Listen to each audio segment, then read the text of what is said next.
7.5 ভরি স্বর্ণ যার কাছে থাকবে, 7.5 ভরি স্বর্ণ পরিমাণ নেসাবের মালিক যিনি থাকবেন তার উপর যাকাত দেওয়া ফরজ। 7.5 ভরি স্বর্ণ। আর রূপার ক্ষেত্রে হচ্ছে 52.5 তোলা রূপা। রূপার ক্ষেত্রে কত?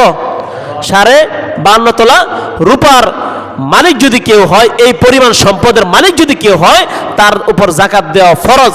আর মাসালা হচ্ছে, কারো কাছে দেখা যায় রূপা 52.5 তোলা নাই, কারো কাছে দেখা যায় স্বর্ণ 7.5 ভরি নাই, সে কি করবে? তার দেখা যায় 3.5 ভরি আছে রূপা, অথচ 2 ভরি আছে, 2.5 ভরি আছে, তার কাছে যদি কোনো নগদ টাকা থাকে, সেই নগদ টাকা মিলিয়ে যদি 52.5 তোলা রূপার পরিমাণ যদি তার সম্পদ হয়, তার উপরে যাকাত ফরজ। মাসালাটা বুঝছেন আপনারা? ক্লিয়ার সবাই মাসালাটা?